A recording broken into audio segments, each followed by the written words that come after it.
Hey guys, welcome back to my channel of chair sites. तो आज हम करने वाले हैं पीपल डेवलपमेंट एनवायरनमेंट के मोस्ट इंपॉर्टेंट टॉपिक्स जो कि अपने एग्जाम में आने ही आने वाले हैं। अगर आपने इन सब टॉपिक्स को कर लिया तो आपके पीपल डेवलपमेंट एनवायरनमेंट से कम 2-3 क्वेश्चन आराम से कम हो जाएंगे। हो सकता है 4-5 भी हो जाए। कम से कम बोला मैंने कि कम से कम 2-3 क्वेश्चन हो जाएंगे, हो सकता है 4-5 भी आ जाए, है ना। तो मैं आपके लिए मोस्ट इंपॉर्टेंट टॉपिक्स लेके आई हूँ जो कि बहुत बहुत बहुत ज़्यादा इंपॉर्टेंट है और आपको एग्जाम में काफ़ी हेल्प करेंगे। तो लास्ट क्लास में हमने मैराथन करनी थी, वैसे तो मैराथन ही है ये, है ना, बट उसमें मेरे को कोई काम आ गया तो मेरे को जाना पड़ा। तो फर्स्ट पार्ट इसका हो गया है, वो आप देख लेना, जिसमें हमने मिलेनियम डेवलपमेंट गोल और सस्टेनेबल डेवलपमेंट गोल को अच्छे से क्लियर करा था। मैंने आपको ट्रिक बताई थी, स्टोरी की तरह अच्छे से याद भी करवा दिया था क्लास में। ठीक है, आज हम आगे का पढ़ते हैं। देखिए स्लाइड्स में एनोटेशन है ही। अब आता है क्योटो प्रोटोकॉल। क्योटो प्रोटोकॉल क्या था, कब हुआ था, किन के बीच में हुआ था, ये सब हम अच्छे से स्टडी करेंगे। देखो ये आपको दिख रहे फ्लैग, ये कंट्रीज थी इन्वॉल्व थी इसमें। क्योटो प्रोटोकॉल है वो एक इंटरनेशनल ट्रीटी है। ठीक है, क्योटो प्रोटोकॉल क्या है, इंटरनेशनल ट्रीटी, यानी कि काफी सारे देश है वर्ल्ड वाइड इसके साथ जुड़े हुए हैं। इनको कब किया गया, अब क्योटो प्रोटोकॉल का ना मैचिंग में क्वेश्चन आता है कि किस ईयर में हुआ, 1997 में। अब मैं आपको बता रही हूँ, बार बार बोल रही हूँ कि यहाँ से आपके इतने क्वेश्चन बनते हैं ना, पीपल डेवलपमेंट इन्वायरमेंट के इतने सारे आते हैं। एक तो देखो सस्टेनेबल डेवलपमेंट गोल है, यहाँ से कम 2 क्वेश्चन बनते हैं। मिलेनियम डेवलपमेंट गोल है, यहाँ से भी कम से कम 2 क्वेश्चन बनते हैं। उसके अलावा क्योटो प्रोटोकॉल है, यहाँ से 2 नंबर तो बनते बनते हैं कि कब आया, है ना, इसमें कौन कौन सी गैसेस है। मॉनिट्रियल प्रोटोकॉल का भी आता है, एक क्वेश्चन मान लो यहाँ से हो गया। तो कितने क्वेश्चन हो गए आपके, मान लो इधर से कुल मिला के 3 क्वेश्चन हो गए। 3 यहाँ से, 2 यहाँ से कर लो, तो कितने हो गए, 5 क्वेश्चन हो गए। 5 यानी कि 10 नंबर, 10 नंबर आपके फिक्स है अगर आपने मेरी ये क्लास देखी है तो। उसके अलावा भी मैं ऐसे नहीं बोल रही कि इतने ही बनेंगे, ज्यादा भी बन सकते हैं क्योंकि हर एक शिफ्ट में आता है ना। अब इस बार तो शिफ्ट भी नहीं आ रहे, वाह, शिफ्ट भी नहीं है इस बार तो, क्योंकि आपका 16 जून को एग्जाम है, मॉर्निंग में और इवनिंग में, है ना, 2 ही है। और इसमें आपके आराम से अटेम्प्ट हो जाएंगे। यहाँ से क्वेश्चन तो भर भर के देता है एंड के। ठीक है, तो आपको अच्छे से पढ़ना है क्योंकि इसके बाद में ये क्लास आप देख के जाओगे, उसके बाद में आप आके मेरे को थैंक्स बोलोगे, इतना मेरे को पता है, यहाँ से क्वेश्चन आने ही आने होते हैं। और मैं आपको करवा ही वो चीज़ रही हूँ जो बहुत ज़्यादा इंपॉर्टेंट है, और कम टाइम में आपके ज़्यादा से ज़्यादा मैं आपको समझा सकूँ, इसलिए मैं इस टाइप से ही पढ़ा रही हूँ। ठीक है, मेन मेन चीजें वहां से पढ़ोगे आप कम पढ़ोगे, है ना, मेन मेन चीज पढ़ोगे तो आपके ज्यादा याद आएगा। एकदम से आपके ऊपर बम फोड़ देंगे तो वो याद भी नहीं रहेगा, है ना। तो मैं इस टाइप से पढ़ा रही हूँ कि आपको सारा याद भी रह जाए और आप इजीली अटेम्प्ट कर पाओ पेपर। अब देखो हम पढ़ते हैं, और मेरा टेलीग्राम चैनल अगर ज्वाइन नहीं करा है आपने तो आप कर सकते हो, JRF निशा इनसाइट्स। इस पे आपको PDF और हर चीज की नोटिफिकेशन सबसे पहले मिलती है ना, एंट्री वगैरह की। अब देखो क्योटो प्रोटोकॉल है वो एक इंटरनेशनल ट्रीटी है, 1997 में आई थी ये, है ना। और एक इसलिए आई थी, reduce green house gas emission. अब ये भी आता है एग्जाम में कि क्योटो प्रोटोकॉल किससे रिलेटेड है, तो ग्रीन हाउस गैसेस है उसके इमिशन को कम करने के लिए। इमिशन मतलब कि उत्सर्जन, ग्रीन हाउस गैसेस है वो बहुत ज्यादा बढ़ने लगी है, इस बढ़ने को कम करने के लिए, यानी कि ग्रीन हाउस गैसेस है उसको रिड्यूस करने के लिए। रिड्यूस यानी कि कम करना, उसके इमिशन, इमिशन मतलब कि उत्सर्जन, उत्सर्जन को कम करने के लिए आई है। ठीक है, ये ट्रीटी है first to set legally binding target. अब ये भी आता है कि क्या क्योटो प्रोटोकॉल है वो बाइंडिंग टारगेट थे, बाइंडिंग कंट्रीज के बीच में थी। तो ये देखो इसमें लिखा हुआ है कि was set to legally binding target है रिड्यूस इमिशन के लिए।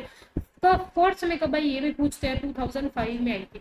और कहाँ पर एग्रीमेंट हुआ था, ये पेरिस एग्रीमेंट है, इसको हम क्योटो प्रोटोकॉल कहते हैं। ये जो स्लाइड है ना मेरी, वो मोस्ट मोस्ट मोस्ट इंपॉर्टेंट है, यहाँ से मैं बार बार बोल रही हूँ, सारे क्वेश्चन पेपर में बने हुए हैं कि क्योटो प्रोटोकॉल कब आया था, किस ईयर में आया था, और ये फोर्स में कब आया, है ना, ये सब चीजें। तो अब मैं आपको यहाँ पे लिख देती हूँ कि क्योटो प्रोटोकॉल है वो किससे रिलेटेड है, वो ग्रीन हाउस गैसेस से रिलेटेड है, कि ग्रीन हाउस गैसेस का जो इमिशन है, इमिशन उसको हमें क्या करना है, रिड्यूस करना है। ग्रीन हाउस गैसेस का जो इमिशन है वो क्या करना है, रिड्यूस इमिशन, उत्सर्जन को हमें कम से कम करना है, रिडक्शन। ठीक है, और ये फोर्स में कब आई, फोर्स में आई यानी कि इसको लागू कब किया गया, 2005 में। कहाँ पर हुआ था, क्योटो जापान में एक जगह है, क्योटो जापान में जगह, क्योटो में। ठीक है, क्योटो कहाँ पे है, जापान में। और कौन से एग्रीमेंट के तहत की गई, पेरिस एग्रीमेंट, पेरिस एग्रीमेंट, ठीक है। ये देखो, how the Paris agreement since supported the, इसका मतलब है कि क्योटो प्रोटोकॉल में तो ये हुई थी, ठीक है। क्योटो प्रोटोकॉल जापान में, क्योटो एक जगह का नाम है, क्योटो एक जगह का नाम है जापान में, क्योटो प्रोटोकॉल वहां पे हुआ था। जो पेरिस एग्रीमेंट है वो क्या करता है, इसको सपोर्ट करता है, क्या करता है, सपोर्ट करता है। पेरिस एग्रीमेंट ये हुआ था ना, इसी दौरान हुआ था इनके बीच में ही। तब जो पेरिस एग्रीमेंट हुआ था ना, पोप पोप हुई थी यहाँ पे, कॉन्फ्रेंस ऑफ पार्टी। तो इस कॉन्फ्रेंस ऑफ पार्टी ने इसको सपोर्ट करा, क्योटो प्रोटोकॉल को, ठीक है। पेरिस एग्रीमेंट है, इसने क्या करा था, इसके दौरान हुई थी क्योटो प्रोटोकॉल की, तब इस पेरिस एग्रीमेंट ने सपोर्ट करा था क्योटो प्रोटोकॉल को। अब आया समझ में। और ये क्या है, बाइंडिंग कंट्रीज के बीच में होता है, क्या है, बाइंडिंग टारगेट है। ये भी आता है पेपर में, क्या टारगेट है, ये बाइंडिंग टारगेट है, सेट। और ये अडोप्ट कब किया गया, अडोप्ट हुआ 1997 में। ये देखो, अडोप्ट हुआ 1997 में। ग्रीन हाउस गैसेस का एमिशन का बोलते हैं, लीगली बाइंडिंग टारगेट है, रिड्यूस करने के लिए बोला 2000 में, कम इनटू फोर्स में आया। ये कहता है कि पेरिस एग्रीमेंट ने since suppressed the Kyoto protocols, ठीक है, सपोर्ट करा इसको। क्योटो प्रोटोकॉल है वो OECD हेडक्वार्टर है। पेरिस एग्रीमेंट 17 से 18 सितंबर 1998 को हुआ था, मैंने कहा था ना इसी दौरान हुआ था। क्योटो प्रोटोकॉल देखो, अभी ऊपर मैंने बताया ये कब हुआ था, क्योटो वाला हुआ था 1997 में, पेरिस एग्रीमेंट कब हुआ, 1998 में, यानी कि इसी दौरान हुआ, ठीक है। क्योटो प्रोटोकॉल में कौन कौन सी 6 कैटेगरी है ग्रीन हाउस गैसेस की। अब ये नाम भी बहुत आते हैं कि कौन कौन सी 6 गैसेस है। अब कुछ बच्चे वो कहते हैं कि 6 नहीं 7 गैसेस थी, कुछ कहते हैं 6। तो मैं आपको बता दूं सिर्फ 6 गैसेस है, ठीक है। आप इधर उधर के सोर्सेस पे बिलीव ना करके, क्योंकि अलग अलग जगह अलग अलग बोला हुआ है। तो 6 मेन गैसेस थी जो ग्रीन हाउस गैसेस में बोला था क्योटो प्रोटोकॉल में, ठीक है। ऐसे तो ग्रीन हाउस गैसेस है बहुत सारी होती है, ग्रीन हाउस गैसेस बहुत सारी होती है, लेकिन क्योटो प्रोटोकॉल में कितना बोला, 6 का बोला था। कौन कौन सी थी, इसके नाम भी आते हैं बार बार, ठीक है। तो मैं बार बार बता रही हूँ आपको, इसके नाम भी आपको ध्यान में रखना है, ये आती है पेपर में कि कौन सी 6 गैसेस थी। पहला कार्बन डाइऑक्साइड, कार्बन डाइऑक्साइड को कम करना है। फिर है मीथेन CH4 को, नाइट्रिक ऑक्साइड, हाइड्रोफ्लोरोकार्बन, परफ्लोरोकार्बन, और sulphur sulphur sulphur hexafluoride carbon, ठीक है। कौन कौन सी बिना देखे लिखते हैं, carbon dioxide, methane, nitric oxide, और नाइट्रिक ऑक्साइड, सॉरी N2O है, N2O nitric oxide, hydrofluorocarbon, perfluorocarbon, one second, perfluorocarbon, और सल्फर हेक्साफ्लोराइड, ठीक है। तो ये 6 गैसेस थी मेजर ग्रीन हाउस गैसेस में, carbon dioxide, methane, nitric oxide, अच्छा इधर लिखा ही हुआ था, ये केमिकल थे, ठीक है। ये कहते थे कि इंपॉर्टेंट है एंथ्रोपोजोनिक ग्रीन हाउस गैसेस को currently account for the greatest portion ग्रेबर। ये कहता है ये सारी जो ग्रीन हाउस गैसेस है ना, 6 की 6 ये ह्यूमन मेड है, क्योंकि सल्फर जितनी भी फ्लोरेटेड गैसेस होती है, फ्लोरेटेड गैसेस मतलब कि पर फ्लोरो हाइड्रोफ्लोरो, सल्फर फ्लोरो, जिसमें फ्लोरो वर्ड आता है, वो पर फ्लोरेटेड गैसेस है। तो ये मैन मेड है, क्योंकि ये एसी से, रेफ्रिजरेटर से, है ना, और एरोसोल्स प्रोडक्ट होते हैं, इनसे इनसे बनती है। तो ये कहते हैं कि ये ह्यूमन मेड है। एंथ्रोपोजोनिक मतलब कि मैन मेड ये गैसेस है। एंथ्रोपोजोनिक मतलब मैन मेड एक्टिविटी ये कारण हुई है, ह्यूमन की एक्टिविटी कारण ये सारी गैसेस है वो इमिट हुई है, इन्वायरमेंट में गई है। तो इन सारी इन्वायरमेंट, जैसे CH4 है ना, मीथेन है, वो किससे निकलती है, ऑटोमोबाइल से निकलती है, व्हीकल्स से निकलती है। तो कार्बन डाइऑक्साइड भी निकलती है। तो ये सारी गैसेस जितनी भी है ना, ये मैन मेड है ना, ह्यूमन के कारण इन्वायरमेंट में आती है, जिसके कारण हमारी जो ग्लोबल वार्मिंग है, एक उसका एक बहुत बड़ा पोर्शन है वो इफेक्ट हुआ है। ग्लोबल वार्मिंग सबसे ज्यादा ह्यूमन मेड गैसेस के कारण हुई है, ठीक है। तो ये कह रहे हैं इन सबको कम करना है, ताकि अपनी जो ग्लोबल वार्मिंग है वो कम हो सके। कार्बन डाइऑक्साइड की वास्ट मेजॉरिटी, अब ये भी क्वेश्चन आता है कि जो 6 ग्रीन हाउस गैसेज है ना, उसमें सबसे ज्यादा कौन सी है, सबसे ज्यादा प्रॉब्लम कौन देती है, वो है कार्बन डाइऑक्साइड, ठीक है। कार्बन डाइऑक्साइड है वो वास्ट मतलब कि बहुत बड़ी मात्रा में है ग्रीन हाउस गैसेस में, है ना, सबसे ज्यादा ये ही है। फिर smaller amount of methane, methane थोड़ी कम है, फिर थोड़ा नाइट्रिक ऑक्साइड कम है, ठीक है। तो सबसे पहले नंबर पे कौन सी है, सबसे ज्यादा कौन सी है ग्रीन हाउस गैसेस में, CO2 यानी कि कार्बन डाइऑक्साइड। फिर उसके बाद में कौन है, CH4 यानी कि मीथेन। फिर कौन है, नाइट्रिक ऑक्साइड। ये गैसेस रिलीज की जाती है during the combustion of fossil fuel. जो फॉसिल फ्यूल है ना, उनको जलाने के दौरान ये गैसेस है वो उत्पन्न होती है, जैसे कि कोयला, oil, natural gas to produce electricity. मतलब कि हम कोयला जलाते हैं, कोयले से क्या होता है, कार्बन निकलता है ना, कार्बन डाइऑक्साइड। ऑयल जलाते हैं, वो ऑयल है वो अनबर्न बन जाता है, यानी कि आधा जला हुआ रह जाता है, तो उससे पोल्यूशन फैलता है। नेचुरल गैस जो भी हम जलाते हैं तो उससे क्या हो जाता है, उससे पोल्यूशन फैलता है। तो ग्रीन हाउस गैसेस को सबसे ज्यादा कौन इफेक्ट करता है, कौन मेजर सोर्स है ग्रीन हाउस गैसेस का, कौन सी गैस है वो ज्यादा मात्रा में उपलब्ध है ग्रीन हाउस गैसेस में? तो कार्बन डाइऑक्साइड सबसे ज्यादा, फिर मिथेन, फिर नाइट्रिक ऑक्साइड। ये सारी कोयला, पेट्रोल, ये जो नॉन फॉसिल फ्यूल है ना, उनको जलाने के कारण उत्पन्न होती है, बनती है। ठीक है, नॉन फॉसिल फ्यूल जो कि दोबारा से नहीं बन सकते। क्योटो प्रोटोकॉल देखो अडॉप्ट किया गया 11 दिसंबर 1997 यानी कि 1997 में। फोर्स में कब आया, फोर्स में आया 16 फरवरी 2005 में। ठीक है, और कितनी कंट्रीज थी, 192 पार्टी थी क्योटो प्रोटोकॉल में। अब क्या है, करंटली बोला है, यानी कि अभी कितनी है, 192 पार्टी है।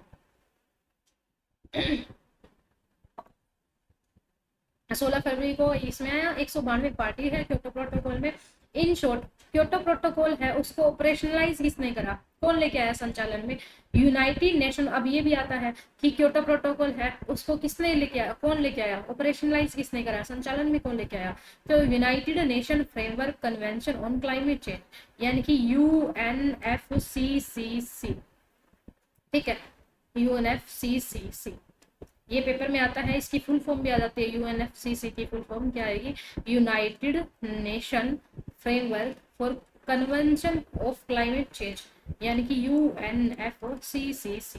ठीक है, ये कहता है committing industrialize countries and economy transmission of limit reduce green house gases according to target. ये कहता है कि टारगेट के अकॉर्डिंग हम क्या करेंगे, कम से कम रिड्यूस करेंगे ग्रीन हाउस गैसेस को। सॉरी, कम से कम रिड्यूस नहीं, कम से कम हम प्रोड्यूस करेंगे। प्रोड्यूस मतलब कि ग्रीन हाउस गैसेस है उसको कम से कम करने की कोशिश करेंगे। हम ज्यादा से ज्यादा ये कोशिश करेंगे कि इनको कम करा जा सके। ठीक है, इनको खत्म करा जा सके, हम पॉल्यूशन ना फैलाएं ऐसे। मतलब कि मान लो हम, हमारी इंडिया ने बोला है कि हम 40% कार्बन डाइऑक्साइड या ग्रीन हाउस गैसेस को कम करेंगे, तो सारों के अलग अलग टारगेट है, टारगेट के अकॉर्डिंग सारे जो गैसेस का प्रोडक्शन है वो कम से कम करेंगे। ठीक है, ऐसे बोला। अब ये कहता है कि कन्वेंशन क्या कहती है, only ask those country to adopt policies and measure on mitigation to and to report. मतलब कुछ एक कंट्रीज है जिन्होंने अडोप्ट करा था। क्योटो प्रोटोकॉल किसके ऊपर बेस्ड है, provision of convention follow annex based structure. ये इंपॉर्टेंट नहीं है, इंपॉर्टेंट वाले मैंने सारे हाईलाइट कर दिए। देखो आपको एनोटेशन वाली मैं ये PDF भी दे दूंगी ताकि आपको पता चल जाए कि कौन सी लाइनें हैं, कौन से टॉपिक है वो ज्यादा इंपॉर्टेंट है, तो मैंने ये हाईलाइट कर दिया यहाँ पे। ठीक है, अभी देखो वापिस वही आया हुआ है, क्योटो प्रोटोकॉल है, इसमें 6 मेन ग्रीन हाउस गैसेस थी। देखो मैंने बार बार बोला आपको कि इसमें 6 ग्रीन हाउस गैसेस थी, सबसे ज्यादा कार्बन डाइऑक्साइड, फिर मिथेन, फिर नाइट्रिक, फिर HFC, PFC, ये। ठीक है, और ये बाइंडिंग एग्रीमेंट था 1997 में ये आया था, और ये इसको अप्लाई कब करा गया, 2005 में किया गया। पेरिस एग्रीमेंट 1998 में हुआ इसके दौरान। ये देखो मैक्सिमम अमाउंट ऑफ, अब ये सारी गैसेस किससे निकलती है, नॉन फॉसिल फ्यूल को जलाने से निकलती है। बस ये इतना ही था यहाँ पे। और कौन लेके आया फोर्स में, UNF, यहाँ पे देखो UNFCCC, United nation framework convention climate change. ठीक है, इसमें कौन कौन सी कंट्री थी, एनेक्स B में देखो क्योटो प्रोटोकॉल में फर्स्ट कमिटमेंट करी थी जब इन्होंने, मतलब क्योटो प्रोटोकॉल में जब कमिटमेंट करी थी कंट्रीज ने, कौन कौन सी कंट्री थी, उन्होंने क्या क्या बोला था। इसमें बल्गेरिया थी, क्रेच रिपब्लिक थी, इंडोनेशिया, ये सारे थे। इन्होंने 8% से कम करने की बात कही थी कि हम 8% कम करेंगे। US ने बोला 7%, कनाडा, हंगरी, जापान, पोलैंड ने 6%, क्रोएशिया ने 5%, न्यूजीलैंड, रशिया ने 0%, नॉर्वे ने 1%, ऑस्ट्रेलिया ने 8%, ये सब बोला था। ठीक है, ये आप कंट्रीज देख लें। अब मॉन्ट्रियल प्रोटोकॉल है कंट्रीब्यूशन। अब ये क्वेश्चन, क्योटो प्रोटोकॉल आपका गया, ठीक है, क्योटो प्रोटोकॉल मैंने समझा दिया आपको। अब आता है मॉन्ट्रियल प्रोटोकॉल। अब ये भी क्वेश्चन आता है कि क्योटो प्रोटोकॉल किससे रिलेटेड है, तो आप क्या बोलोगे, ग्रीन हाउस गैसेस से रिलेटेड है। फिर आता है मॉन्ट्रियल प्रोटोकॉल, किससे रिलेटेड है, तो आप ये बताओगे कि ओजोन लेयर से रिलेटेड है, ओजोन लेयर से रिलेटेड है। ओजोन लेयर जो डेप्लेट कर गया, डेप्लेट यानी कि कम हो रही है, उसका क्षरण हो रहा है ना, डिप्लीशन, उसको बचाने के लिए ये ओजोन लेयर, मैं लिख देती हूँ यहाँ पे, ओजोन लेयर के डेप्लीशन को, डेप्लीशन मतलब कि क्षरण कम होने को, के डेप्लीशन को बचाने के लिए, बचाना, ठीक है, ये इसका मेन मोटिव था। अब ये कहते हैं मॉन्ट्रियल प्रोटोकॉल है ये, और जो सस्टेनेबल डेवलपमेंट गोल है ये, इन दोनों में कॉमन क्या है, कौन कौन से सस्टेनेबल डेवलपमेंट गोल एसडीजी है, कौन कौन से एसडीजी ऐसे हैं जो कि मॉन्ट्रियल प्रोटोकॉल में भी हेल्प करेंगे। मॉन्ट्रियल प्रोटोकॉल क्या कहते हैं कि ओजोन लेयर को हमें बचाना है, ऐसे काम करने हमें, ऐसे काम करने जिससे कि हमारी जो ओजोन लेयर है वो बचे। और जो सस्टेनेबल डेवलपमेंट गोल है वो भी कहते हैं कि हमें ऐसे काम करने हैं जिससे कि हमारा इन्वायरमेंट ठीक हो। तो इन्वायरमेंट ठीक हो, ये जो गोल है इन्वायरमेंट को अच्छा करने के लिए, और जो मॉन्ट्रियल प्रोटोकॉल है वो कहता है ओजोन लेयर को सही करना है, इन दोनों में कौन से ऐसे कॉमन गोल है, कौन से ऐसे गोल है जो हेल्प करेंगे इसके टारगेट को कंप्लीट होने के लिए, मॉन्ट्रियल प्रोटोकॉल को कंप्लीट होने के लिए, इसमें कौन से टारगेट हेल्प करेंगे। तो ये आता है क्वेश्चन, याद रखना, बार बार बोल रही हूँ, ये वेरी वेरी इंपॉर्टेंट स्लाइड है, क्योंकि यहाँ से क्वेश्चन आते हैं कि कौन से सस्टेनेबल डेवलपमेंट गोल है मॉन्ट्रियल प्रोटोकॉल को हेल्प करते हैं। तो 9th 11th 13 और 17, 9 11 13 और 17, ये जो चार गोल है वो हेल्प करते हैं, 9 11 13 और 17। नौवा कौन सा था गोल, हमने 9th देखा था ना, 9 था कि हम इंडस्ट्री लगाएंगे, इनोवेशन करेंगे। जब उसकी माँ पूछ रही थी कि बेटा तू कैसे डिसेंट जॉब करेगा, तो उसने बोला था हम तो इंडस्ट्री लगाएंगे, इनोवेशन करेंगे। फिर उसकी मम्मी ने बोला था बेटा फिर तो जो जेंडर की इक्वालिटी है वो खत्म हो जाएगी, है ना, वो स्टोरी सुनाई थी ना फर्स्ट क्लास में, आपको स्टोरी सुनाई थी, वैसे ही वो 10th पे था जेंडर वाला। अब ये देखो 9th पे कौन सा हो गया, इनोवेशन वाला। 11th में क्या आ गया कि हमें सस्टेनेबल कम्युनिटी बनानी है, सिटीज बनानी है, ये जो मैंने बताया था कि पताल में जाके ये बनाते हैं। फिर क्लाइमेट पे एक्शन लेना है, पार्टनरशिप करनी है गोल्स के लिए। अब देखो अच्छी इंडस्ट्रीज बनाएंगे, इंफ्रास्ट्रक्चर बनाएंगे, तो हम ऐसी चीजों को यूज करेंगे जिससे ओजोन लेयर डिप्लेट ना हो, है ना, सिटीज वगैरह अच्छी बनाएंगे, एनवायरमेंट फ्रेंडली बनाएंगे, क्लाइमेट में एक्शन लेंगे, यानी कि हम ग्रीन हाउस गैसेस को कम करेंगे। साथ ही साथ में जो ग्रीन हाउस गैसेस के साथ साथ जो CFCs है, CF क्लोरोफ्लोरोकार्बन है, जो कि ओजोन लेयर को लॉस पहुंचाता है ना, ओजोन लेयर को हानि देता है या ओजोन लेयर को खत्म करता है, तो वो हम क्या करेंगे, उसके प्रोडक्शन को कम से कम करेंगे, उसके सब्सिट्यूट को देखेंगे, पार्टनरशिप करेंगे गोल्स को अचीव करने के लिए। तो पहला अपना मॉन्ट्रियल प्रोटोकॉल है, देखो ये भी है एंड, पहले मैं नीचे से स्टार्ट करा है, फर्स्ट सेकंड थर्ड फिफ्थ और 8th 9th 11th 13 17, ये सारे शामिल है। अब ये तो नीचे वाले समझ में आ गया ना। अब फर्स्ट देखो, फर्स्ट सेकंड थर्ड फिफ्थ और 8th, तो ये सारे क्या है, ये रिलेटेड है मॉन्ट्रियल प्रोटोकॉल से। पहला दूसरा तीसरा पांचवा आठवां नौवां 11वां 13वां 17, ये कितने गोल है, 1 2 3 4 5 6 7 8 9, 9 गोल है, 9 गोल है, वो रिलेटेड है मॉन्ट्रियल प्रोटोकॉल से। अगर अब गरीबी कम होएगी, है ना, तो कम से कम लोग है वो ऐसे कोयला वगैरह जलाएंगे, है ना, कम से कम पॉल्यूशन करेंगे, गरीबी कम होएगी तो भी मॉन्ट्रियल प्रोटोकॉल में हेल्प मिलेगी। हंगर कम होएगी, फूड वेस्टेज करते हैं उससे भी क्या होता है, हमारे इन्वायरमेंट को क्या मिलता है, लॉस होता है, इन्वायरमेंट को हानि पहुंचती है ना, तो उसको भी हम अगर जीरो एंगर कर देंगे तो इन्वायरमेंट ठीक रहेगा। फिर है अगर सबकी हेल्थ ठीक रहेगी तो भी हमारा इन्वायरमेंट ठीक रहेगा। जेंडर इक्वालिटी वो भी होनी चाहिए, डिसेंट वर्क इकोनॉमी ग्रोथ।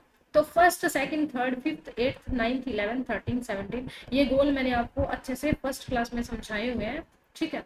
तो ये सारे किससे रिलेटेड है, मॉन्ट्रियल प्रोटोकॉल से, जो कि हमारी इन्वायरमेंट को ठीक करने में हमारी हेल्प करता है ना। गरीबी भुखमरी, अच्छी हेल्थ होनी चाहिए, जेंडर इक्वालिटी मतलब सभी में समानता हो, अच्छा सा वर्क करेंगे, इकोनॉमी ग्रोथ हो, इंफ्रास्ट्रक्चर लगाएंगे, इंडस्ट्री लगाएंगे, है ना, कम्युनिटी बसाएंगे, या क्लाइमेट पे एक्शन लेंगे, पार्टनरशिप गोल, ये सारे, ठीक है।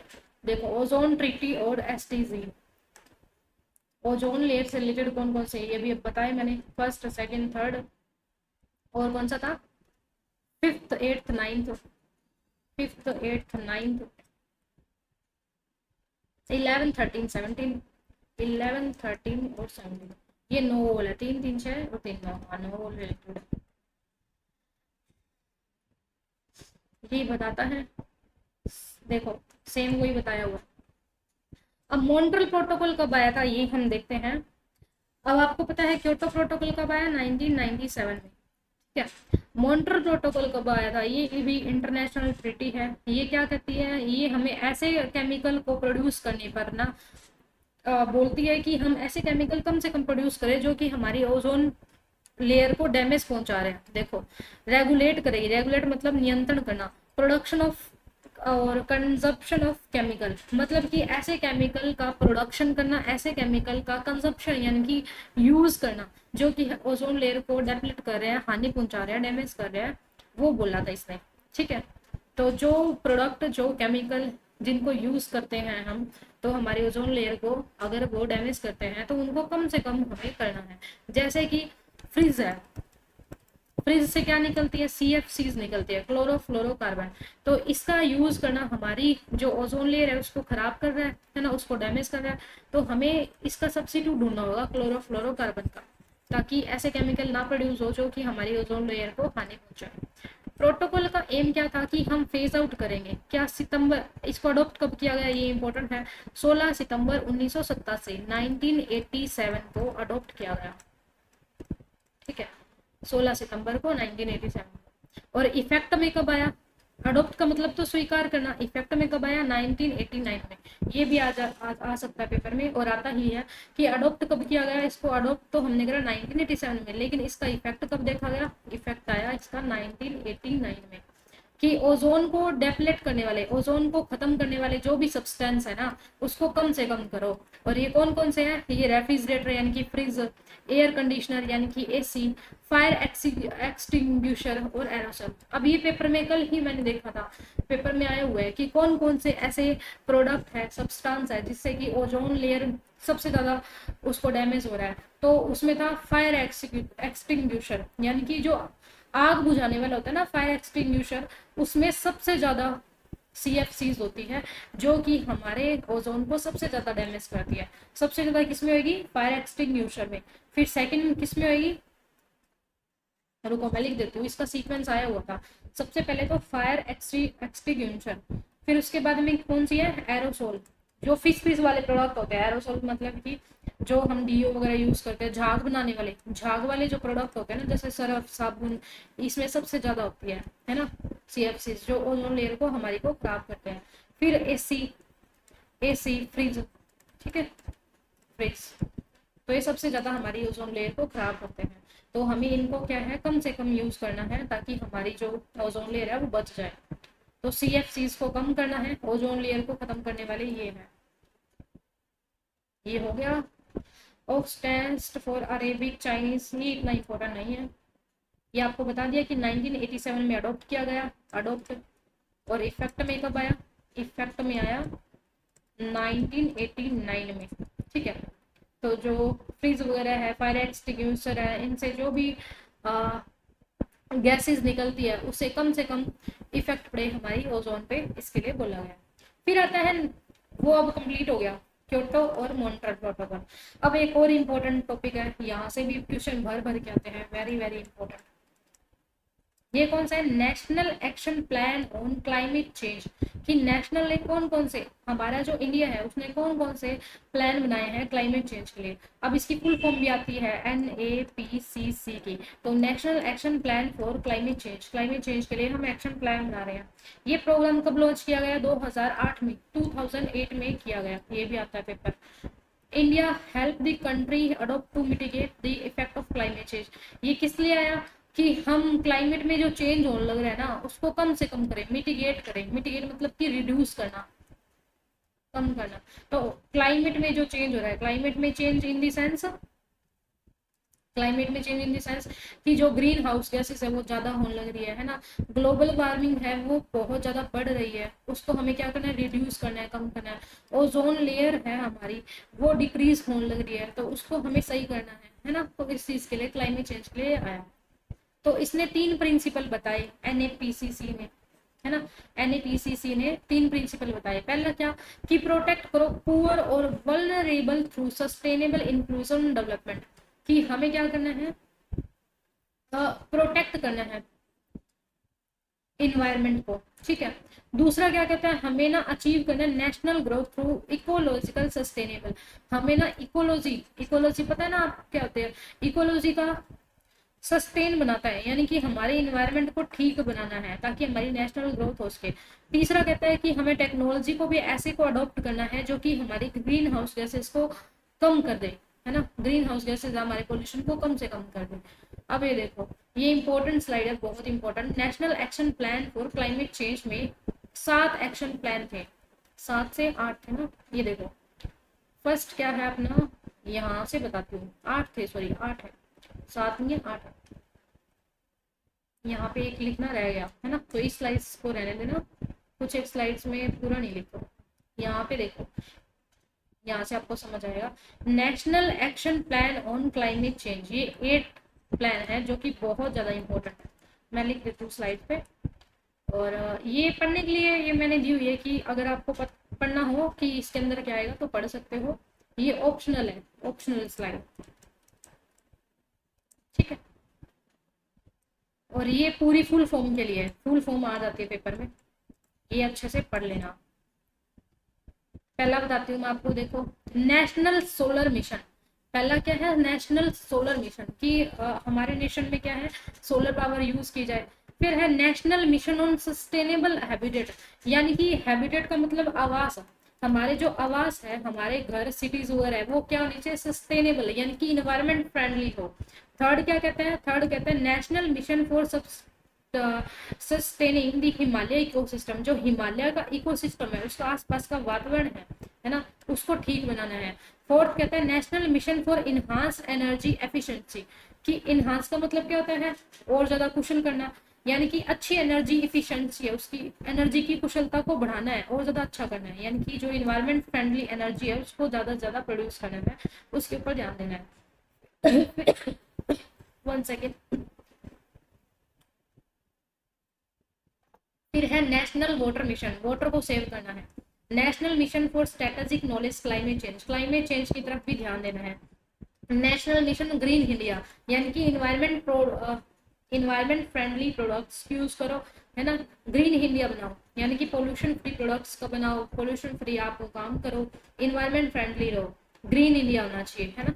फिर है national mission for sustainable agriculture, यानी कि एग्रीकल्चर करते समय भी आप ऐसे प्रोडक्ट यूज करो, इस टाइप से खेती करो कि आप इन्वायरमेंट को हार्म ना पहुंचाओ, है ना। तो ये अपने 8 प्लान थे, ये बहुत बहुत बहुत ज्यादा इंपॉर्टेंट है, वेरी वेरी इंपॉर्टेंट। यहाँ से क्वेश्चन बनते हैं कि नेशनल एक्शन प्लान कितने थे, 8, और कौन कौन से थे, नेशनल सोलर मिशन, है ना, सस्टेनेबल हैबिटेट का, हिमालय के इकोसिस्टम को बचाना है, एनर्जी को अच्छा, हमें साफ सुथरी एनर्जी को प्रोड्यूस करना है, वाटर को बचाना है, हमें क्लाइमेट चेंज की तरफ भी ध्यान देना होगा, ग्रीन इंडिया बनाना है, और हमारी जो एग्रीकल्चर है उसको भी हमें बनाना है इन्वायरमेंट फ्रेंडली, ठीक है। देखो यहाँ पे दिया हुआ कि वेस्ट को कम से कम करो, वाटर को बचाओ, एफिशिएंसी को ज्यादा अच्छी करो, है ना, सोलर को लेके आओ अपने इंडिया में, ये इसकी फुल फॉर्म यहाँ पे दी हुई है। अब हाँ, एक बात ये आ जाता है पेपर में कि NWM लिखा होगा, तो आप क्या सोचोगे ये क्या आ गया, तो यहाँ से देखो ये इंपॉर्टेंट स्लाइड है, मैंने यहाँ पे लिखा हुआ है NWM का मतलब नेशनल वाटर मिशन, NMSHE आ गया तो national mission for sustainable Himalaya ecosystem, सारों के आगे नेशनल लिखा हुआ, ठीक है।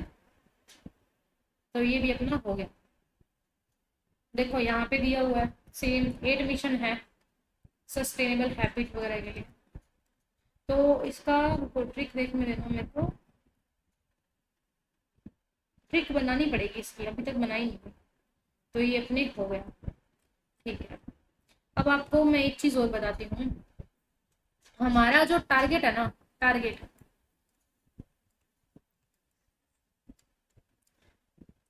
उसके बारे में बताती हूँ, 1 मिनट दो मेरे को, आप ये करो, इतने मैं अभी बताती हूँ आपको टारगेट्स के बारे में।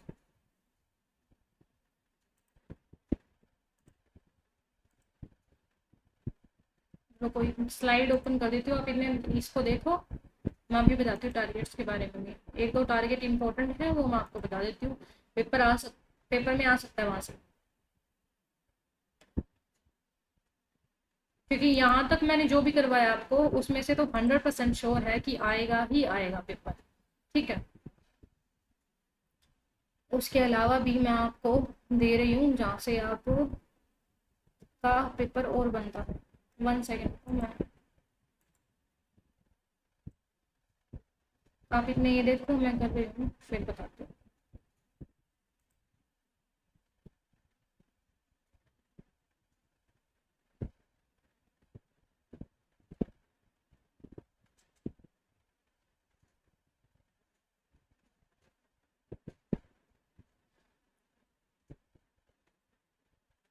हम्म,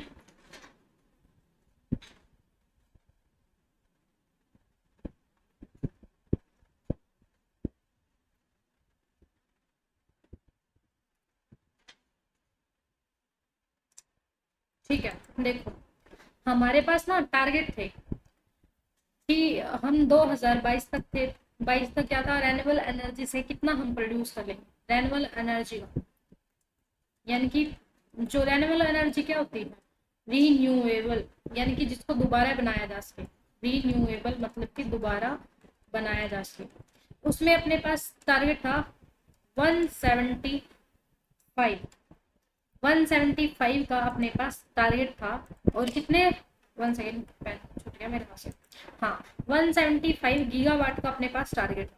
175 गीगावाट हम एनर्जी बनाएंगे, किससे, रीन्यूएबल रिसोर्सेस है ना। क्या बोल रहा है, 175 है हमारे पास टारगेट था कि हम इसकी एनर्जी को बनाएंगे, ठीक है। इलेक्ट्रिकल पावर टारगेट है जिसके अंदर 175 gigawatt energy from renewable resources. आया समझ में, लिख दूं क्या, यहाँ पे लिख देती हूँ, ये स्लाइड आपको मिल जाएगी फिर। टारगेट क्या था कि 175 gigawatt energy from renewable resources, ये टारगेट था कि 175 गीगावाट एनर्जी है हम जो पुनर्निर्माण वाले रिसोर्सेस है, यानी कि जिसको दोबारा यूज कर सकते हैं, उनमें से बनानी है। क्योंकि ये क्या होती है, इन्वायरमेंट फ्रेंडली होती है, ये खत्म नहीं होती। रिसोर्सेज अपने पास क्या होता है, लिमिटेड होते हैं, हम कंजप्शन ज्यादा करते हैं, तो हम ऐसे रिसोर्सेज का यूज करके एनर्जी बनाएंगे 175 गीगावाट, जो कि रिन्यू कर सके, हम दोबारा से बना सके, पुनर्निर्माण करने वाले रिसोर्सेज। उसमें से 100 गीगावाट एनर्जी किसकी बोला गया था कि हम सोलर से बनाएंगे। 100 गीगावाट एनर्जी, सॉरी टंग ट्विस्ट होगी, 100 गीगावाट जो एनर्जी है वो हम सोलर से बनाएंगे। उसमें भी 60 हम किससे एनर्जी बनाएंगे, विंड पावर से, यानी कि हवा से। उसमें देखो 160 हो गया, 10 हो गया अपने पास, 10 अपने पास हो गया विंड से, सॉरी बायोमास से। बायोमास का, बायोमास पता ना आपको क्या होती है, बायोमास यानी कि जो वेस्टेज होती है, वेस्टेज प्रोडक्ट होते हैं, ह्यूमन का वेस्ट, यहाँ पे लिख देती हूँ मैं, ह्यूमन का वेस्ट, म्यूनसिपैलिटी वाला वेस्ट होता है, म्यूनसिपैलिटी वाला वेस्ट, एनिमल का वेस्ट, इसको डीकम्पोज करके जो बनाते हैं, डीकम्पोज करके बनाते हैं हम, उस वेस्टेज से जो गैस बनती है बायोमास एनर्जी, उसको। और 5 किससे बनाएंगे, 5 गीगावाट एनर्जी है वो बनाएंगे हम स्मॉल हाइड्रो पावर से, स्मॉल हाइड्रो पावर प्लांट से। तो ये बहुत ज्यादा जरूरी है, ठीक है, बहुत ज्यादा इंपॉर्टेंट है, मैं लिख देती हूँ यहाँ पे, वेरी इंपॉर्टेंट, ठीक है। देखो मैं दोबारा समझा देती हूँ इसमें एक चीज और, 100 जो गीगावाट एनर्जी बनाएंगे हम सोलर से, उसमें 60 तो होगी यूटिलिटी से, यूटिलिटी, और 40 होगी रूफ टॉप, रूफ टॉप। ये सोलर एनर्जी आती है ना, सोलर पैनल आपने देखी होगी, यूटिलिटी वाली कौन सी पैनल होती है, और रूफटॉप वाली कौन सी, यानी कि छत के ऊपर से होगी, ठीक है। तो ये ऐसे आप याद कर लेना। अब देखो मैं बता देती हूँ कि टारगेट अपने पास था 2022 के लिए, यानी कि 2022 तक हमें 175 गीगावाट एनर्जी है रीन्यूएबल रिसोर्सेज से बनानी है। उसमें से 175 में से 100 गीगावाट की एनर्जी, सॉरी जीबी लिख दिया क्या मैंने, गीगावाट, गीगावाट आएगा यहाँ पे, ठीक है। यहाँ पे तो मैंने जीबी नहीं लिखा होगा, हाँ ठीक है। 100 गीगावाट की एनर्जी हमें बनानी है सोलर से, उसमें से 60 बनानी है विंड से, 10 बनानी है हमें बायोमास, बायोमास का मतलब जो वेस्टेज मटेरियल होता है जिसको डीकम्पोज करके हम बनाते हैं, 5 बनानी है हमें एक स्मॉल हाइड्रो पावर प्लांट से। हाइड्रो पावर प्लांट यानी कि पानी से बनने वाली एनर्जी, पानी से जो बनती है वो एनर्जी, है ना।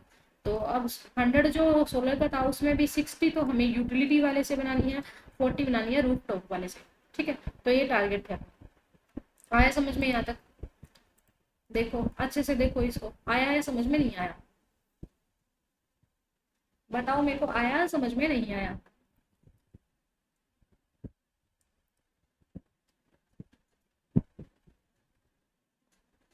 ठीक है, अब आपने देख लिया, अब और बताती हूँ आपको। फिर 2030 के लिए, 2030 के लिए टारगेट बने कि जो 175 गीगावाट वाली एनर्जी थी ना, उसको बढ़ा के कर दिया कि हम 500 गीगावाट एनर्जी बनाएंगे। 500 गीगावाट एनर्जी बनाएंगे जिसके अंदर स्मॉल की जगह small plus large hydro power plant भी, लार्ज हाइड्रो पावर प्लांट भी ऐड हो जाएंगे, ठीक है। यानी कि पहले 5 गीगावाट एनर्जी हम स्मॉल से बनाते थे ना, स्मॉल हाइड्रो पावर से, लेकिन अब इसमें स्मॉल और लार्ज दोनों इंक्लूड कर दिए। साथ में इसने बोला कि 16 टाइम सोलर एनर्जी का और 2 फोल्ड यानी कि विंड का।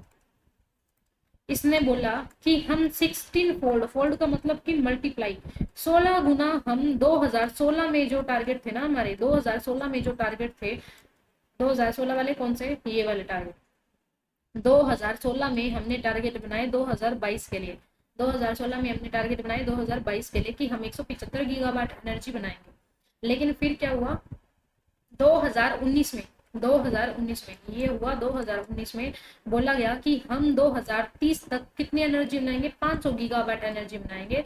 उसमें क्या करेंगे हम, small plus hydro power plant को इंक्लूड करेंगे। और जो हमारी 2016 में जो एनर्जी बनती थी ना, 2016 में एनर्जी बनती थी उसका 16% तो सोलर का होना चाहिए। 16% नहीं, 16 फोल्ड, 16 फोल्ड यानी कि 16 फोल्ड ज्यादा, 16 गुना ज्यादा हम बनाएंगे 2016 की जो कैपेसिटी थी उससे। और 2 गुना ज्यादा यानी कि 2 फोल्ड ज्यादा विंड एनर्जी प्रोड्यूस करेंगे, विंड एनर्जी प्रोड्यूस करेंगे 2016 की कैपेसिटी थी उससे ज्यादा। अब मैं इसको समझाती हूँ कैसे। 2016 में विंड की कैपेसिटी कितनी थी, 2016 में विंड की कैपेसिटी थी, मैंने आपको बताया था 60, ठीक है, 60 गीगावाट। अब ये कह रहा है कि 2016 से 2 फोल्ड ज्यादा, 2 फोल्ड ज्यादा यानी कि 16 मल्टीप्लाई 2, 120 विंड से बना देंगे। ऐसे ही 2016 में अपने पास सोलर की कितनी थी, सोलर की एनर्जी बनाने के लिए बोला था 100 गीगावाट, 100 गीगावाट का 16% ज्यादा यानी कि 1600 गीगावाट हम बनाएंगे, ठीक है। ऐसे बोला था। अब आया समझ में आपको, आया या नहीं आया? इंस्टॉल कैपेसिटी है उसका। फिर अपना कॉन्फ्रेंस ऑफ पार्टी थी 26, कॉन्फ्रेंस ऑफ पार्टी थी 26, इसमें ये तो बोला ही, ठीक है। फिर एक चीज और बोली, 1 सेकेंड को ना,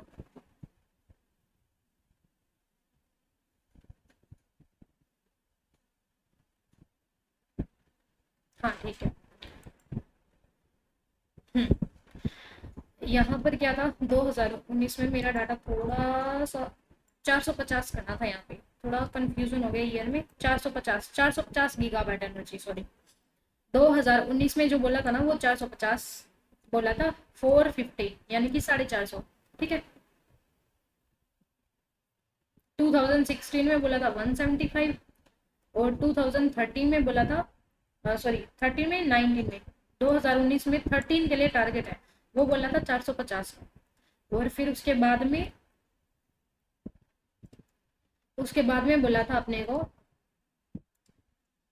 कॉन्फ्रेंस ऑफ पार्टी 26 में, कॉन्फ्रेंस ऑफ पार्टी 26 हुई थी, 2021 में हुई थी I think, conference of party 26 year देख ही लेते हैं।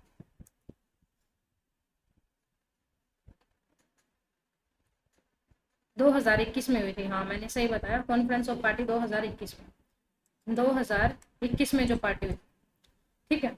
उसमें क्या बोला कि हम क्या करेंगे, 500 गीगावाट एनर्जी है वो बनाएंगे रीन्यूएबल रिसोर्सेस है, रीन्यूएबल रिसोर्सेस है। इसमें क्या बोला गया, इसमें बोला गया कि हम 50% एनर्जी किससे प्रोड्यूस करेंगे, 50% एनर्जी है वो हम नॉन फॉसिल फ्यूल से बनाएंगे। किससे बनाएंगे? नॉन फॉसिल फ्यूल से। 50% एनर्जी नॉन फॉसिल फ्यूल से। अब आपने पीछे देखा होगा कि हमारी जो ग्रीन हाउस गैसेस थी वो किस लिए बढ़ रही थी? क्योंकि हम फॉसिल फ्यूल यूज कर रहे थे, कोयला, पेट्रोलियम वगैरह। अब हम नॉन फॉसिल फ्यूल यूज करेंगे तो उससे क्या होगी? हमारी अच्छी साफ एनर्जी बनेगी। तो 50% एनर्जी हम नॉन फॉसिल फ्यूल से बनाएंगे, ये बोला इसने। साथ ही साथ क्या बोला उसने? साथ ही साथ में बोला कि हमारी जो इंडिया है ना, वो 1 बिलियन कार्बन टन है, वो उसका इमिशन को क्या करेगी? कम करेगी। क्या करेगी? 1 बिलियन टन कार्बन का इमिशन कम करेगी। ठीक है, ये लिख दिया मैंने, कम करेगी। साथ ही साथ में उसने क्या बोला? साथ ही साथ में हमारे बोला कि जो कार्बन की इंटेंसिटी है ना, कार्बन की इंटेंसिटी, देखो, कार्बन की इंटेंसिटी, उसको हम कितना करेंगे? 45 यानी कि 45%, 45% तक कम कर देंगे 2030 तक। 45% से क्या कर देंगे? कम कर देंगे 2030 तक, 2030 तक। रिड्यूस का साइन ऐसे कर देते हो। अभी समझ में है? कॉन्फ्रेंस ऑफ पार्टी 26 में बोला, जो कि 2021 में हुई थी, कि हम क्या करेंगे?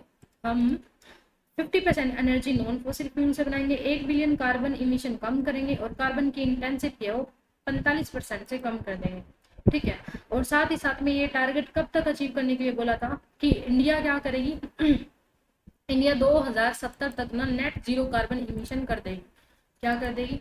2070 तक। यहाँ पे लिख देती हूँ मैं, 2070 तक नेट जीरो कार्बन का इमिशन। इमिशन, ठीक है। इसका मतलब क्या होता है? कार्बन, यहाँ पे बताती हूँ, 2070 तक क्या कर देगी? Net zero carbon emission.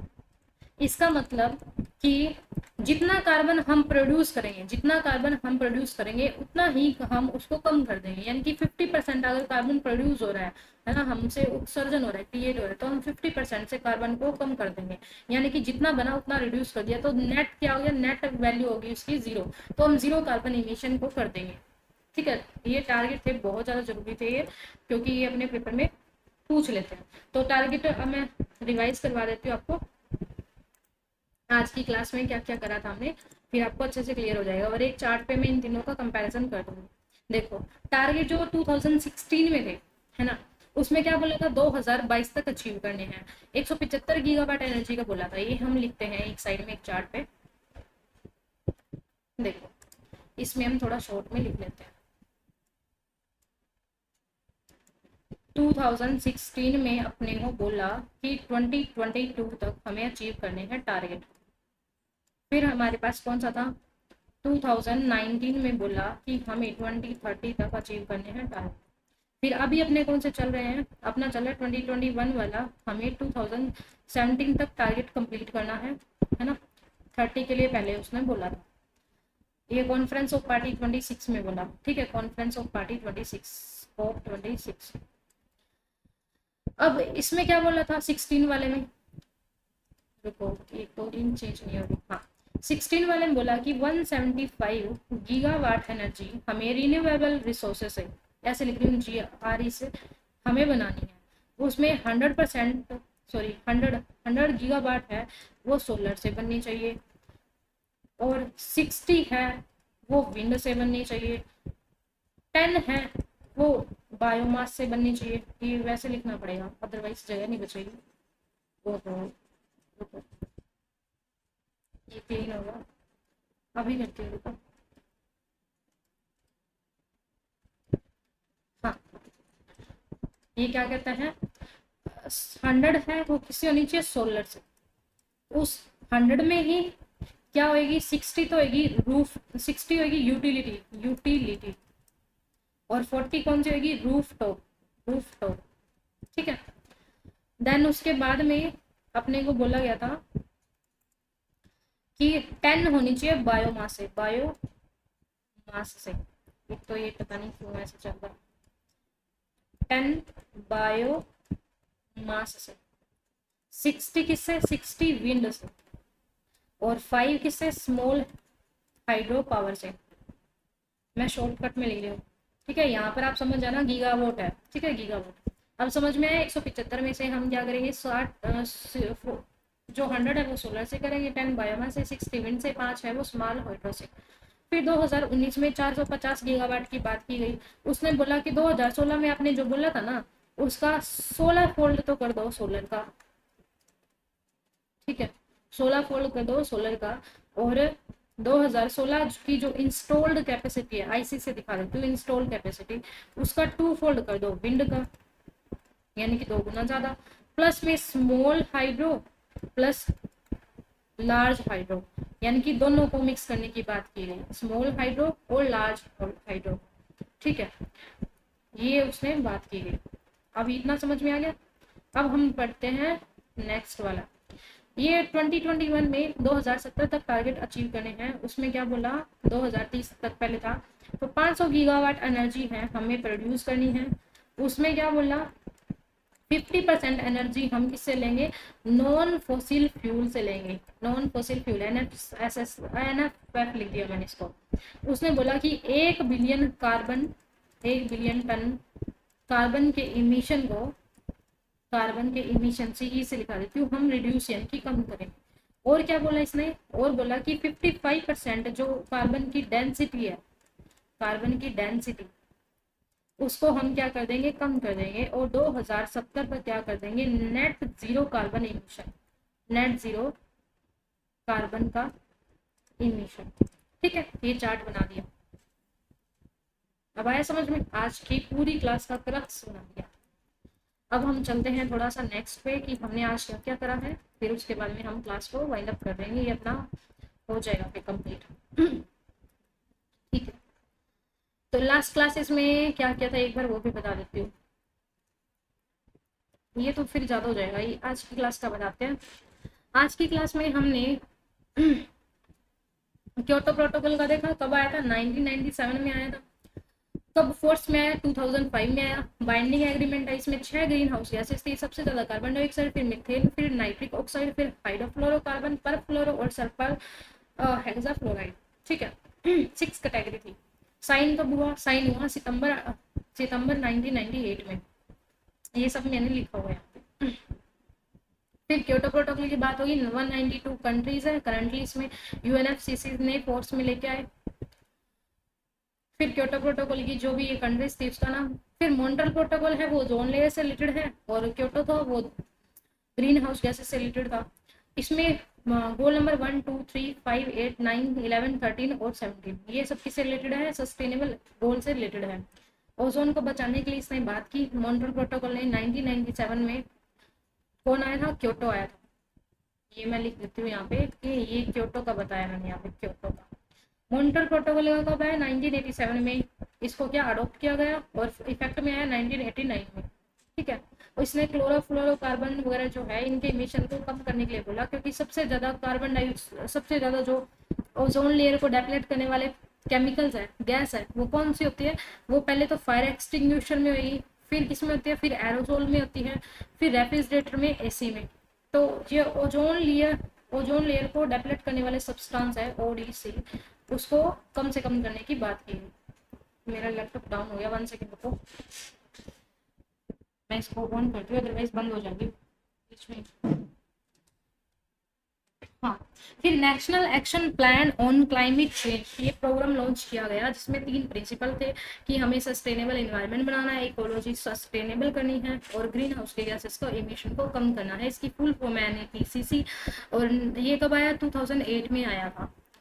और इसके 8 गोल थे जो कि बहुत इंपॉर्टेंट है। नेशनल सोलर मिशन, हैबिटेट को अच्छा यानी कि आवास स्थान को अच्छा करना है, हिमालय के इकोसिस्टम को बचाना है, एनर्जी अच्छी रखनी है, एग्रीकल्चर को सही करना है, ग्रीन इंडिया बनाना है, क्लाइमेट चेंज और वाटर के लिए, ठीक है, ये गोल थे। फिर हमने ये देखे टारगेट्स, ये भी मैंने आपको अच्छे से समझा दी है, ठीक है। तो ये PDF मैं आपको शेयर कर दूंगी, ओके। तो अपना पीपल डेवलपमेंट एनवायरनमेंट है वो कंप्लीट होता है।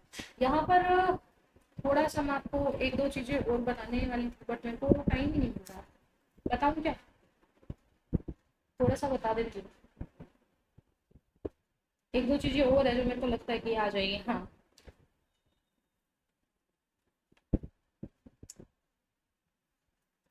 एक अपने पास होता है एयर क्वालिटी इंडेक्स। बता ही देती हूँ ये वाला भी थोड़ा सा।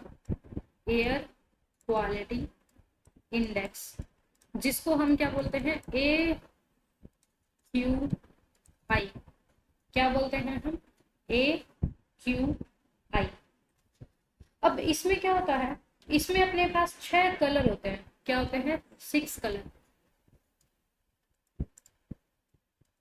6 कलर।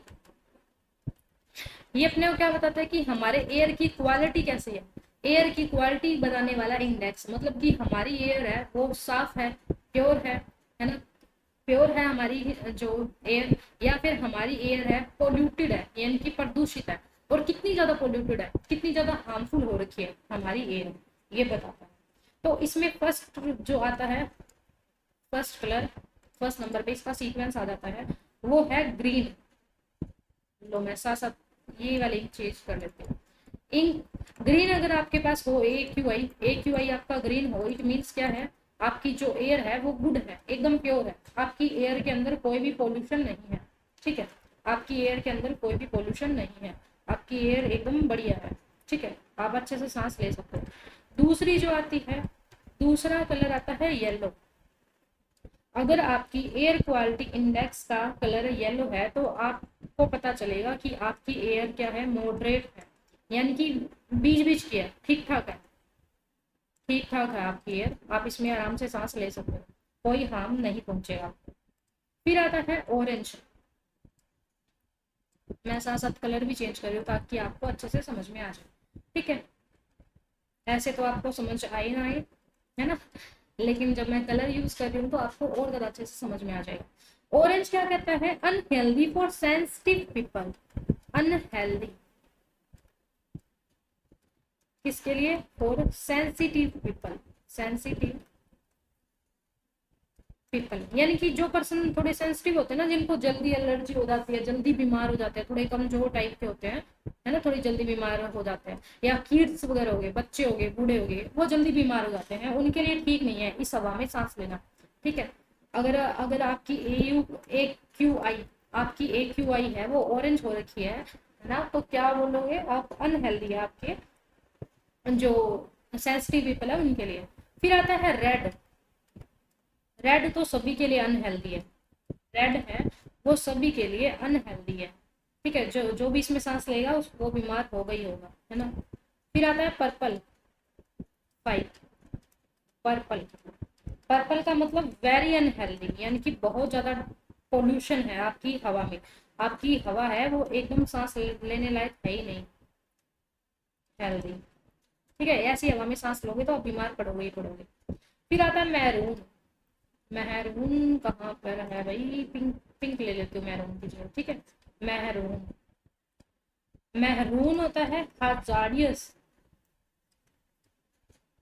हजार्डियस यानी कि खतरनाक। इस हवा में सांस लोगे तो आप तो बस पूछो ही मत क्या हो जाएगा। ऐसे लिखते हैं खतरनाक। अब आया समझ में? बताओ मेरे को आया है समझ में? नहीं आया? ग्रीन क्या होता है? अब मैं इसका वो दिखाती हूँ आपको, AQI के नंबरिंग। ये मेरे को थोड़ा सा अभी ध्यान में नहीं है, कॉपरेट से पूछते हैं। AQI के number, air quality index. Okay, AQI table, air quality index table.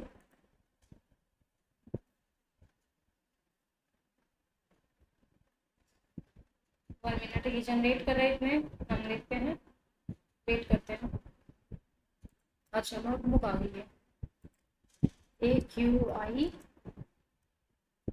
Index table.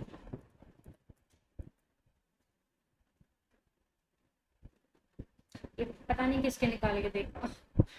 Air quality index. हाँ, इसने निकाल दिया ना, एकदम सही निकाल के। ये मैं लिखना भूल गई थी ना, अब लिखूंगी।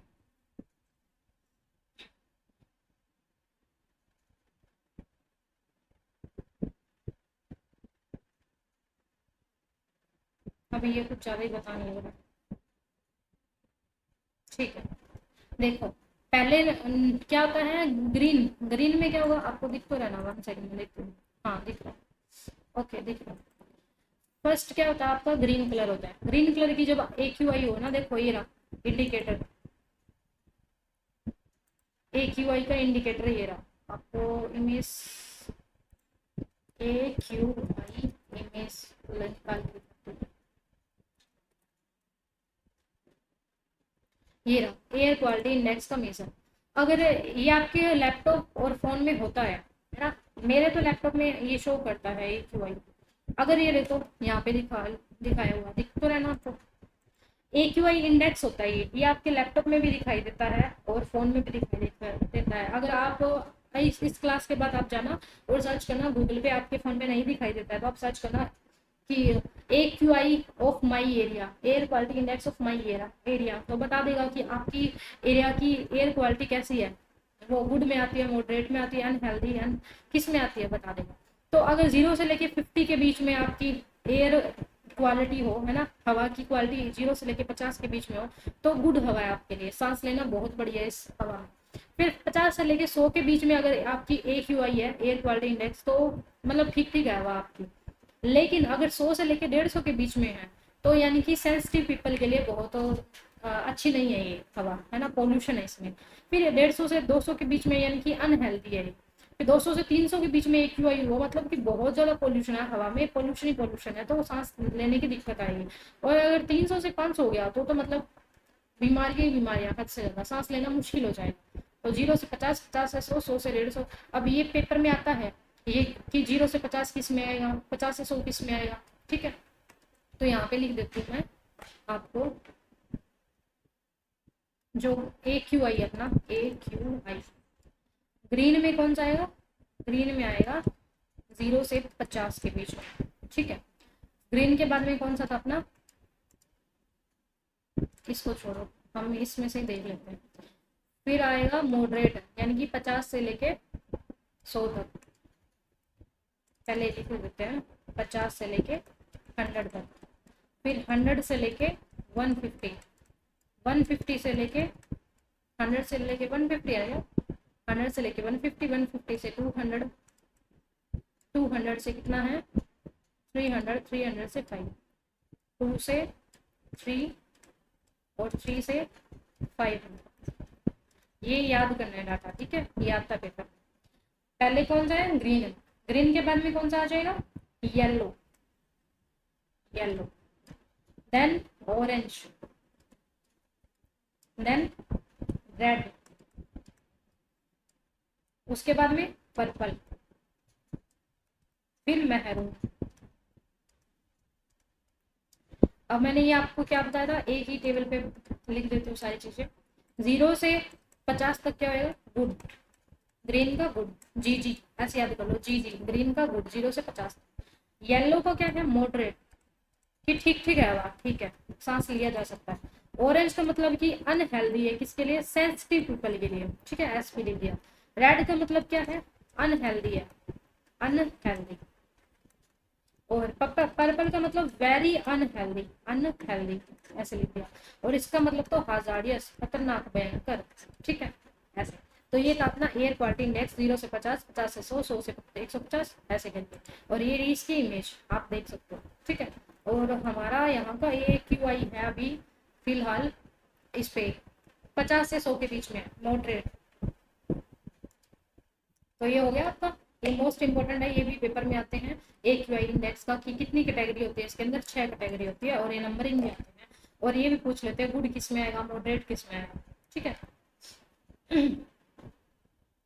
अब एक दो चीजें और है छोटी मोटी जो मेरे को याद है, मैं बता देती हूँ आपको। जो लेड होता है ना, लेड, शीशा, लेड, ये किसके का, इसकी वजह से कौन सी बीमारी होती है, लेड की वजह से आपका जो ब्रेन है वो कम हो जाता है, यानी कि याददाश्त कमजोर हो जाती है, ये मेमोरी को इफेक्ट करता है।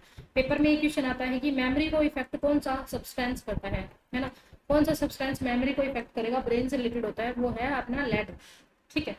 क्या है, लेड।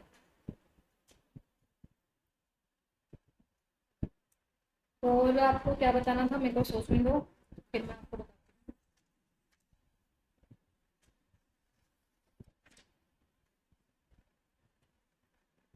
एक और थी शायद, मीना माता डिसीज है, मरकरी से होती है वो, मरकरी पारा, MERCURY, मरकरी से क्या होती है, मीना माता डिसीज, मीना माता डायसिस। ये पेपर में आता है कि कौन सी होती है, मीना माता डायसिस।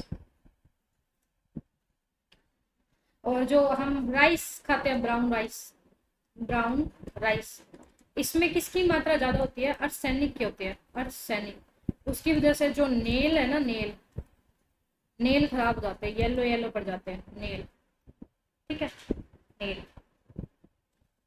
और उसके अलावा आपको मैंने ये सब करवा दिए। फिर रहता है पेन पेरोक्साइड रेट, ये हो चुका शायद आई थिंक। ठीक है, तो आज की क्लास अपनी यहीं पे ख़त्म करते हैं। मैंने आपको मोस्ट ऑफ टॉपिक करवा दिए जो कि आपके एग्ज़ाम में आते हैं, आपके एग्ज़ाम के पॉइंट ऑफ व्यू से बहुत ज़्यादा ज़रूरी है। तो आज के लिए बस इतना ही, मिलते हैं नेक्स्ट वीडियो में। आई होप कि आपको ये क्लास अच्छी लगी है तो please like share and subscribe. ये सारे इम्पोर्टेंट टॉपिक्स है वो कवर होते हैं 2 क्लास में। मैंने आपको पीपल डेवलपमेंट इन्वायरमेंट का मोस्ट ऑफ ऐसा पार्ट करवा दिया ना जहाँ से आपके क्वेश्चन आराम से बन जाएंगे, 3-4 बन सकते हैं, 5 भी बन सकते हैं, क्योंकि ये सारे इंपॉर्टेंट टॉपिक है। यहाँ से भर भर के क्वेश्चन PYQ में आए हुए हैं। आप PYQ उठा के देखोगे, यहाँ से आपको बहुत सारे क्वेश्चन मिलेंगे, इजिली अटेम्प्ट कर पाओगे। तो यहाँ से हो सकता है आपकी किस्मत अच्छी हो, अगर 5 क्वेश्चन पीपल डेवलपमेंट के आए, 5 के 5 इसमें आ जाए, है ना। हो सकता है अगर 3 ही आएंगे तो फिर 3, है ना, बट आएंगे जरूर। 2 से 3 क्वेश्चन है वो पक्के हैं। तो मैंने ये आपको करवा दिया। तो बस best of luck for your exam. बाकी bye bye, take care and thanks for watching. और टेलीग्राम चैनल ज्वाइन कर लेना, यहाँ पर आपको PDF मिल जाएगी।